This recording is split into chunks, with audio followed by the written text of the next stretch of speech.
Hi, this is Zach with the Bulletin Board Heroes here at Zach's Traders Cafe for Wednesday, the 3rd of May. Starting off with the FTSE 100, which is looking rather sad at the moment.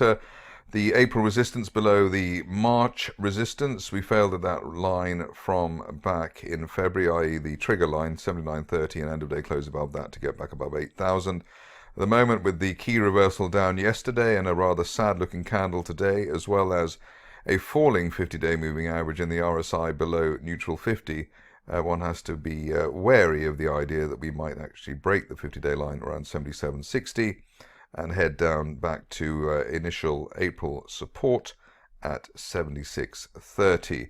Worst case scenario at the moment, well, amongst the worst case scenarios, is that we head back to the floor of that rising trend channel from September around the 200-day moving average area and just below 7,500, so call it 74.90, and that would be by the end of this month, or given the way that markets tend to fall rather quicker than rise, well before that.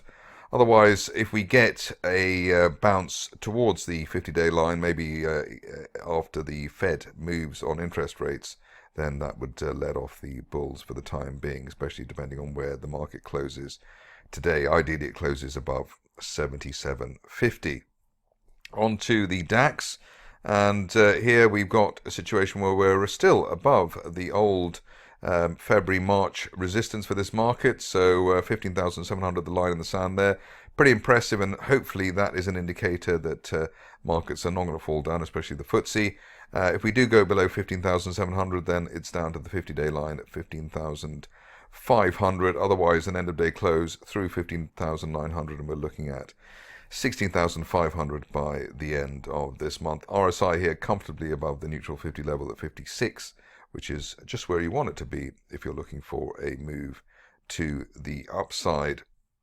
On to the Dow, which obviously blinked ahead of the Fed, and here we're looking at a situation where we were hoping this market would break through the one-year resistance line there, 34,100. We sort of did our best to do that, but it was a bit of a bull trap through that line. Not surprising, perhaps. We've still got support there at the 50-day line around 33,000, and we want that to hold really ahead of another potential attempt at breaking that April resistance line and delivering a 36,500 target at the top of that rising trend channel from last year by the end of this month. RSI is still above neutral 50, which is positive, and also, if you look closely, you can see the 50-day moving average is sort of flat to just about rising, let's say, as well. So that may be a sign that we'll get away with nothing worse than a support area around 33,000. On to Bitcoin, where we've been waiting for days for a proper break above the 30,000 level. It's not to be today because the market is rather quiet, but at least it has had a second bounce off the 50-day moving average area. That's around 28,100. Above that, we're looking for a move to the June resistance line projection at 34,000 over the next 4 to 6 weeks. The trigger would be an end-of-day close above 30,000 because that's been recent resistance. Below 28,100 on the 50-day line, risk a move down to around the 27,000 area, but we're not really looking for anything worse than that at the moment. RSI just above neutral 50 as well, so that gives us a slightly positive slant. On to the stocks of the day, starting off with advanced oncology, which has broken above its 50-day moving average for the first time since October, which is normally significant. Here we've had a decent sideways consolidation above that 50-day line, around 4.3 pence.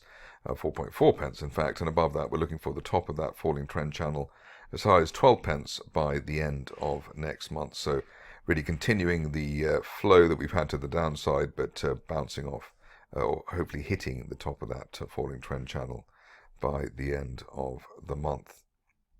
Moving on to Angus Energy, a much followed situation. Here we've got the shares just having bounced off the or just below the 50-day moving average around 1.5 pence. Want to see a decent end-of-day close, probably through 1 3/4 to give us the next target here around the 2 to 2.1 pence area over the next 2 to 4 weeks, maybe by the end of this month. If you're cautious, you wait for an end of the day close for the RSI above neutral 50. We're currently at 48, but looking stable at least while we're above the recent swing low, that bear trap below the 50-day line that we had earlier in the week. On to alien metals, which I haven't looked at for quite a while, and you can see from the chart perhaps why that's the case. We were looking for 1 pence plus last year. At the moment, we're just looking for the top of that broadening triangle from back in December, as high as 0.7 pence by the end of next month, if we can get a decent push through the 200-day moving average at 0.51 over the next few sessions. The reason for inclusion today is the bear trap rebound from below November support. They're around that 0.38. We just narrowly went down to 0.36 and bounced back, so that could be a sign that the bulls are back in control and looking for 0.6, 0.7 over the near term. On to another stock which I haven't looked at for quite a while, Braveheart, and again you can see from the chart why that might have been the case. Bear trap gap reversal at the moment, so the old low there in October, 7.9 pence, end of day close above that could mean the shares are heading back to 10.5 pence. Ideally we have at least an end of day close above the 50-day moving average at 7.5 pence over the next few sessions, only back below 7 pence on the floor of the gap, really delaying or cancelling the idea of a turnaround at Braveheart. On to critical metals, which was one of the technical analysis triumphs of last year. We broke that line of resistance there. We had bullish divergence around the 12 pence area, and the rest was history. The shares tripled. Obviously, it's taken a while now to consolidate that move, but it looks like we're quite close to consolidating that move. So depending on where that resistance line is, let's call it up to 28 pence, then we are looking for a new leg to the upside. End of day close or weekly close above 28 pence, and we could be on the journey towards 45 pence as soon as the end of next month. And we'd like to see the shares remain above the low 20s, 22, 23 pence in the meantime. Ideally, we stay above the 50-day line at 26 pence in the meantime. On to Dekel, which has been improving steadily over the recent past. Really impressive given the way that the shares have actually managed to rally after that dip below the 2 pence area. We had bullish divergence there, which caught our attention.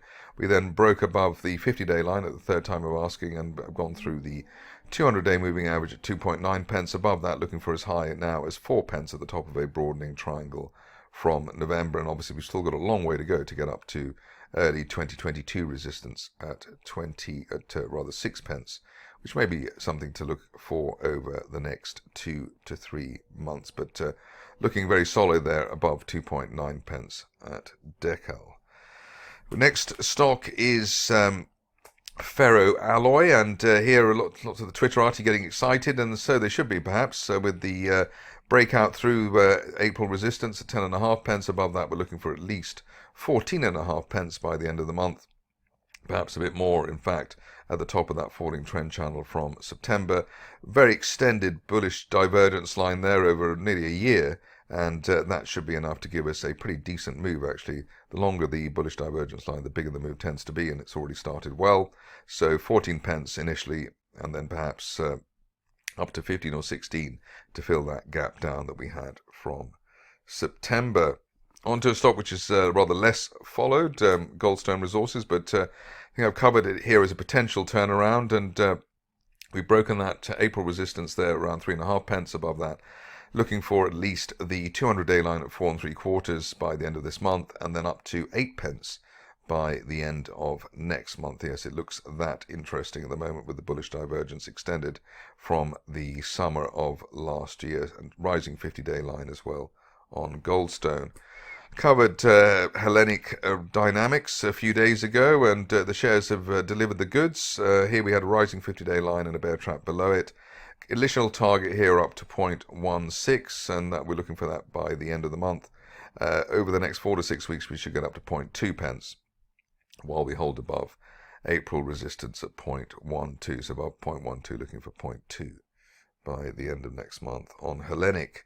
On to Kendrick, which is also turning around quite nicely. Here we've broken above the 200-day moving average for the first time, it would appear, since the stock has been listed, which is perhaps not a surprise given the trajectory that you can see there. Initial target here up to 1.7 pence at the top of that broadening triangle there. And then after that, maybe on a 2 to 3 month view, looking for as high as 2.5 pence. Maybe by the end of June, something like that. So 1.7 and then 2.5 over the near term, while we hold above the 50-day line at 1.1 pence. Couple of stocks to go now. First one is Mirriad, and here perhaps slightly surprising that the shares have bagged, even though they didn't mention the really important stuff, which is money rather than just Microsoft, but unfilled gap to the upside off the lows, bullish divergence going into today's news, so maybe 1 or 2 people successfully sniffed that there was something in the air there.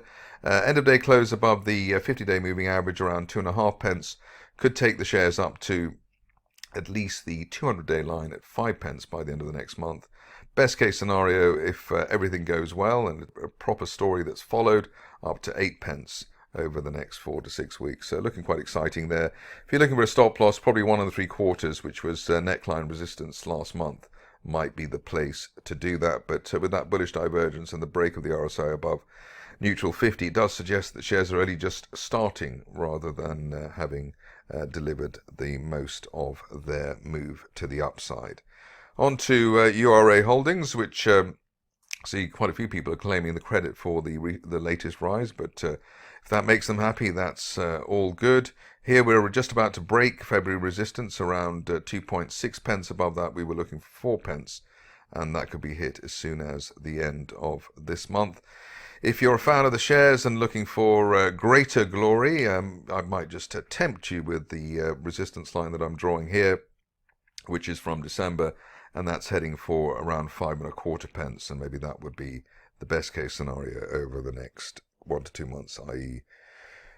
June or so, or the end of June going into July. Upside valid here while we hold above the 50-day moving average around 1.95 pence in the first instance. That's it for me today. More updates tomorrow.